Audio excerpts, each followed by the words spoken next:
Boa noite, aqui é a Amanda Piontekowski, da Orientação do Alto.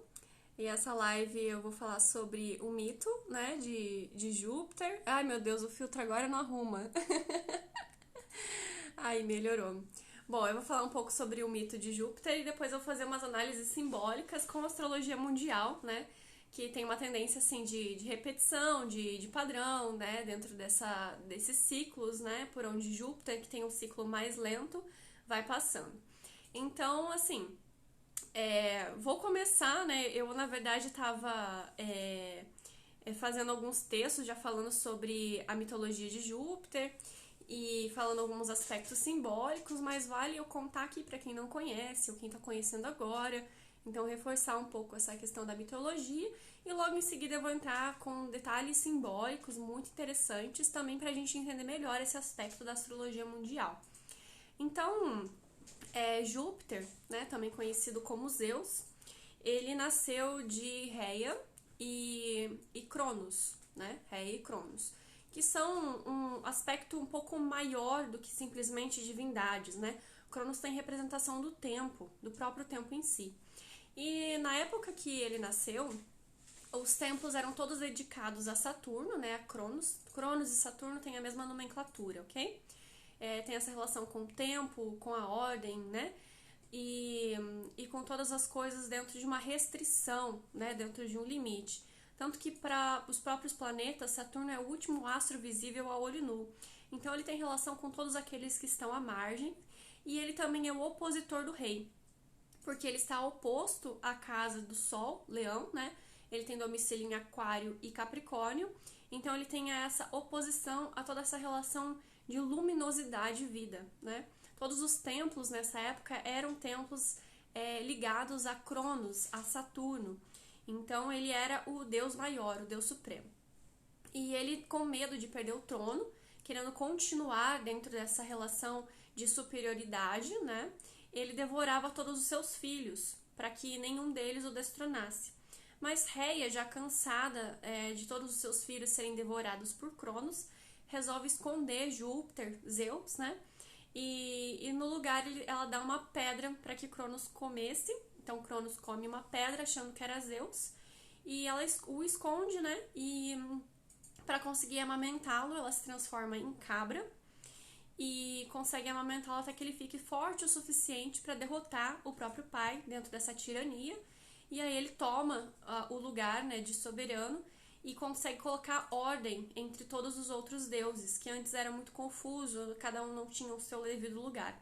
Então Zeus, quando entra no poder, fica forte o suficiente, derrota Cronos e o coloca, né, o exila, colocando esse limite para ele. Ele coloca a ordem também em todo o Olimpo, né? Então ele fica como o rei dos deuses, né? O deus dos deuses. Ele fica como o soberano ali, né? E ele é o deus dos raios, dos trovões, né? Júpiter é o planeta das chuvas. Então, dentro desse aspecto simbólico, a gente já pode observar que o próprio símbolo, né, de Saturno tem essa relação de uma limitação, né, da cruz, que é o limite, é a matéria, acima do plano da sensibilidade. E o símbolo oposto de Júpiter, né, é justamente só virar o contrário. Então tem a meia lua para cima, a lua tem essa representação da mãe, esse simbolismo da mãe, né? E Reia foi quem conseguiu fazê-lo ficar vivo. Então tem essa questão da exaltação no signo de Câncer, que é o domicílio da lua. E o próprio astro Júpiter, ele é um astro gasoso, bem grande e muito bonito, né? Quando a gente consegue observar ele no céu, a olho nu, inclusive. Ele tem muitas luas em suas órbitas, não são possíveis vê-las a olho nu, né? Mas com a ajuda de um telescópio a gente consegue perceber que ele é o planeta que mais tem luas. Então ele tem essa relação toda com a receptividade, né, com a facilidade. Enquanto Saturno é chamado do grande maléfico, atuando num plano espiritual, né, de dificuldade, Júpiter ele é o grande benéfico, também trabalhando num aspecto espiritual, mas de facilidade. Outro aspecto do mito que a gente também pôde observar é a cabra, né? Por muito tempo, então Saturno, Cronos, tem seu domicílio em Capricórnio, que é o 10º signo do zodíaco. E a gente pode também pegar um aspecto simbólico de Reia, né, num exílio, impedida de fazer uma movimentação e de atuação da maternidade, como se fosse exatamente uma lua ali em Capricórnio, exilada, né, em debilidade. E Capricórnio também é o signo oposto a Câncer, então ele tem essa relação de desafio um pelo outro, né? E Júpiter também encontra sua queda no signo de Capricórnio, então os dois têm debilidade enquanto é o domicílio de Saturno. Depois de Capricórnio, o 11º signo é o signo de Aquário, onde a Lua fica peregrina, Júpiter fica peregrino e Saturno continua no seu domicílio, um domicílio diurno, mas onde ele talvez fique mais ponderado. E nisso, Júpiter de certa forma consegue forças o suficiente para destronar de vez Saturno, e até que encontra o 12º signo, que é o signo de Peixes, onde ele encontra seu domicílio.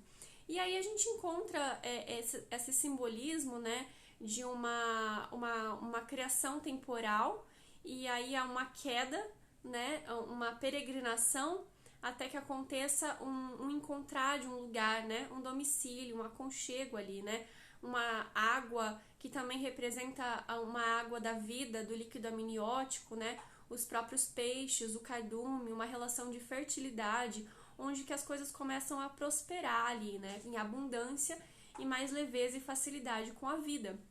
Não tanto limitação, cobrança, né, restrição, escassez, que são palavras-chave de Saturno.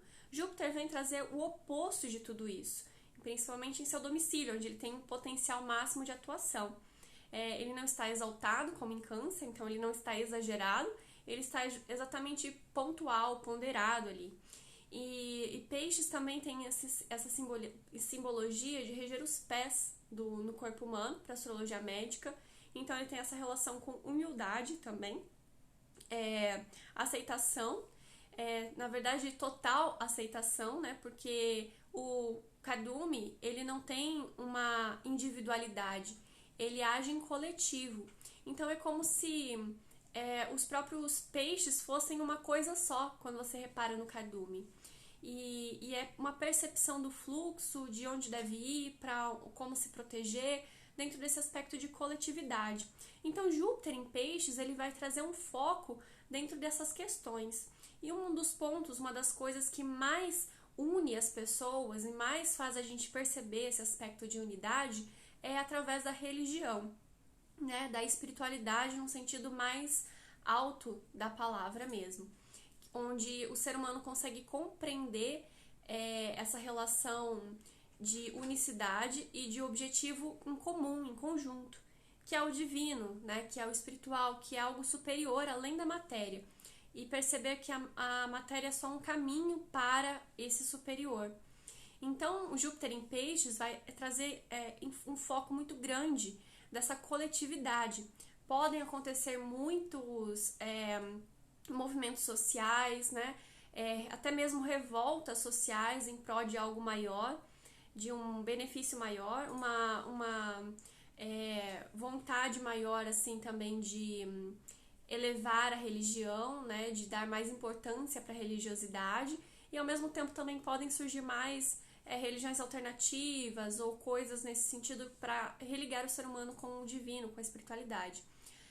Júpiter em Peixes, ele é uma folga, né? Porque a gente veio de um período aí com muito Capricórnio, Aquário, a gente está numa era ainda aquariana, né? A gente teve a grande conjunção aí no signo de Aquário, que ela perpetua, mas é como se fosse um suspiro, né? Dentro desses períodos maiores. E todos os momentos, assim, da história em que acontece Capricórnio é justamente esse momento de restrição, né? Em que as coisas ficam bem difíceis, para que o ser humano consiga perceber que ele precisa se unir para que os seus direitos sejam ouvidos, né? Para que as coisas possam fluir com mais naturalidade. Então, quando acontece esse movimento, né, planetário, astrológico, de entrada de um astro maior em um signo, ele vai ficar retrógrado por um tempo para depois voltar novamente. Então a gente vai ter agora a entrada de Júpiter em Peixes nessa quinta-feira à noite, quase na sexta-feira já, e depois ele vai caminhando até chegar no grau 2 e alguma coisinha ali de peixes em junho. E aí ele começa a retrogradar, vai ficar retrógrado em peixes ainda, até voltar para aquário novamente. E ele vai chegar a caminhar até o 22º grau, até 22 graus, né, de aquário. Lá por outubro, ele volta a ficar direto. Mas ele vai ter todo esse trecho por aquário para percorrer novamente, até que de fato em dezembro ele vai entrar novamente em peixes e dessa vez para ficar. Então de maio até junho, julho, a gente vai ter esse gostinho de Júpiter em peixes, onde provavelmente a população vai exigir seus direitos, vai exigir que tenha uma religiosidade maior, tenha mais contato com a religião, com o espiritual, com a justiça, com a integridade, com a lealdade, com a verdade, né, com princípios mais humanos e humanitários, né? Porque peixes é muito essa relação do coletivo, da unidade. Outras palavras-chave de Júpiter e peixes o sábio, o mestre, o sacerdote, o juiz, mas não é um juiz impositivo, mas um juiz misericordioso, onde ele pede que olhem mais as necessidades reais das pessoas e que atendam essas necessidades básicas também, né? Então, todo esse aspecto mais humanitário é elevado, né? E depois, em dezembro, a gente vai ter definitivamente que essas palavras, né, chaves aí, esse simbolismo todo de Júpiter em peixes, comece a caminhar com mais facilidade. E aí ele vai ficar até mais ou menos... em abril de 2022, então abril do ano que vem, Júpiter também vai ter uma conjunção com Netuno, no grau 23 de peixes. Então vai acentuar mais ainda esses princípios humanitários, sensíveis, inspiradores, filantrópicos, né? Que a gente tem observado dentro desse simbolismo. Porque como a gente percebeu, Júpiter, inclusive dentro da mitologia, né, Zeus, ele não tinha muito essa questão de aparecer, de brigar, ele simplesmente queria a paz, né? Ele simplesmente queria colocar uma ordem com mais a harmonia entre os deuses, né? E por isso que ele acaba destronando o tirano pai, né? E colocando uma ordem com maior harmonia, né? Ele se casa com Hera para conseguir manter um poder também, mas ao mesmo tempo ele consegue manter um bom relacionamento com todos os deuses ali, né? E é claro que a esposa dele, Hera, não gostava muito do bom relacionamento que ele tinha, e tanto que ela tentava preservar essas relações de casamento e fidelidade. Mas a posição de Zeus, Júpiter no caso, sempre foi muito despreocupada, ele sempre foi muito generoso, ele sempre foi muito tranquilo, né? Otimista. E esses são os aspectos de Júpiter. Até mesmo para quem conhece o Eneagrama, o Júpiter ele é muito relacionado com o Eneagrama, o Eneatipo 7, que é o otimista criativo.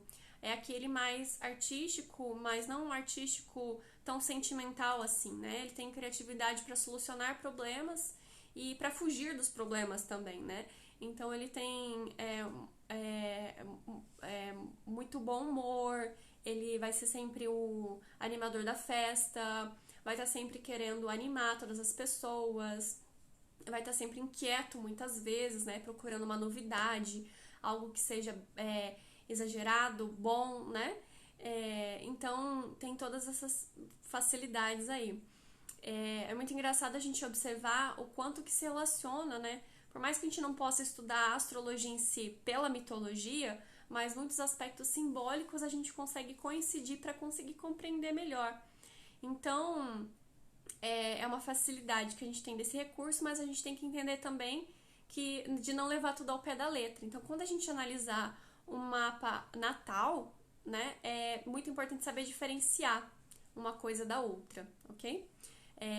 Uma pessoa com um Júpiter enfatizado no mapa não necessariamente vai ser um Zeus da vida, ok? Pode ser um mestre, um filósofo, um sacerdote, que também tem esses aspectos de Júpiter, né? Existem muitos padres e líderes religiosos com Júpiter benéfico e enfatizado no mapa. Então tem que saber diferenciar muito bem. que aí não vai ser um fanfarrão, vai ser um líder com essa benevolência. Benevolência, beneficência também são aspectos de Júpiter, tá? Pra gente estar observando. E no mais, da astrologia mundana, o que eu penso que provavelmente aconteçam é justamente essas revoltas populares, né, numa tentativa de restabelecer uma ordem mais humanitária, mais harmônica entre as pessoas. E que a gente também consiga elevar mais o sentido da religiosidade, né, do ensino superior. Talvez esses assuntos fiquem mais enfatizados, essa busca por um estudo superior, né, um estudo mais elevado. Se vocês tiverem dúvidas, questionamentos sobre o mito ou sobre a astrologia mundial ou sobre a astrologia simplesmente assim, né? Podem escrever aqui nos comentários ou enviar aqui no pontinho de interrogação, que eu vou dar mais alguns ensinamentos finais e eu vou finalizar a live. Então, o momento de fazer perguntas é agora. Eu vi que bastante gente entrou, né? Eu tinha explicado pro pessoal do grupo que aconteceu muito problema, tá acontecendo muito problema pra mim nas lives aqui no Instagram, porque não tá aparecendo pra mim direito quem tá entrando e quantas pessoas estão assistindo. Nem antes eu abrir a live e nem agora, né? Aqui tá aparecendo sempre 0 ou 2 ou fica travado no 3 e eu converso aqui com o meu marido e ele sempre fala que tem muito mais gente assistindo, pelo menos no dele aparece mais, né? E algumas outras pessoas também já me falaram que aparece mais, só que tá dando um delay de 1 minuto, né? Tem algumas questões assim, que eu finalizo a live, fica mais 1 minuto ali, né? Ela aparecendo. Então, me avisem, me comuniquem, se alguém também entender do que tá acontecendo, o que pode estar acontecendo com o meu Instagram, né? Vou ficar bem grata aí se vocês puderem me ajudar. Ainda mais agora que eu tenho publicado bastante conteúdo e muito conteúdo assim que eu não tinha aberto antes para as pessoas, né? Então aproveitem, tá? Fica aí a dica. Para quem quer estudar mais astrologia, tem o meu grupo no Telegram e eu tô indo a aulas particulares, além das consultas da leitura do seu próprio mapa natal, sinastria, revolução solar, mapa empresarial eu também faço. Então fiquem à vontade aí para saber, é só me mandar uma mensagem.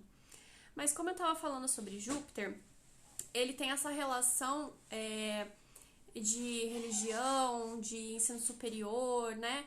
De uma relação mais humanitária e tem exaltação no signo de Câncer, então ele tem muito essa relação com a água, com a fertilidade. Então se vocês achavam aí que tá muitos bebês nascendo na pandemia, é muito provável que nasçam muito mais crianças nesses próximos períodos, viu? Quando Júpiter irá entrar em Peixes mesmo, vai entrar na noite de quinta-feira dessa semana. Na noite de quinta-feira, quase na sexta-feira já, ele vai entrar em Peixes. Agora o horário certinho eu não me recordo, acho que é 11 e alguma coisa. Quase meia-noite já de quinta para sexta dessa semana, ok? Agora em maio. Que mais do mito? Não lembro. Eu acho que eu acabei falando todas as questões que eu tinha que falar. Tem bastante informações também no texto, né? Que eu escrevi. Mas eu acho que falando fica um pouco mais prático a gente observar esses pequenos detalhes, né? Do caminho, da casa 10, né? Do 10º signo, do 11º signo, do 12º signo, onde Júpiter consegue triunfar sobre Cronos, sobre Saturno, o próprio símbolo dele, né, que tem a lua em cima da cruz, então essa facilidade da receptividade, da exaltação da lua, de ficar exaltado no signo da lua, todas essas facilidades aí, que é muito interessante observar no simbolismo, o quanto que coincide, né, essas informações. Então, a própria lua, a mãe, essa questão maternal, né, o quanto ela conseguiu auxiliar Júpiter e nisso ela acabou conseguindo salvar e trazer harmonia no geral, né, para todo o Olimpo. A Cláudia acabou de entrar. A Cláudia Sampaio, ela é astróloga também. Eu tô combinando com ela pra gente fazer uma live sobre astrologia muito em breve. né? Quem não conhece a Cláudia Sampaio, pode seguir ela no Instagram, né? Ela tá como claudiasampaio.astrologia. E em breve vocês fiquem atentos que a gente vai fazer uma live juntas aí. Podem sugerir temas, inclusive. Bom, gente, eu vou ficando por aqui, ok? Eu espero que vocês tenham aproveitado esse conteúdo, entendido um pouco mais dessa simbologia astrológica, desses assuntos aí, e atentos também para esse próximo momento que a gente vai entrar de Júpiter em Peixes. E é importante porque ele é um astro mais lento, então o trânsito dele demora mais, então ele vai ficar um bom tempo aí no ano que vem, né, no signo de Peixes. Aproveitem, né, e observem esse movimento todo astrológico que a gente vai passando, ok? Grata aí para quem tá acompanhando e que para quem tá assistindo depois também pode deixar o comentário, pode salvar, pode compartilhar, tá? Fiquem à vontade. E também vai estar disponível no YouTube. E qualquer coisa, quiserem consultas ou quiserem aprender mais, é só me mandar uma mensagem. Até a próxima!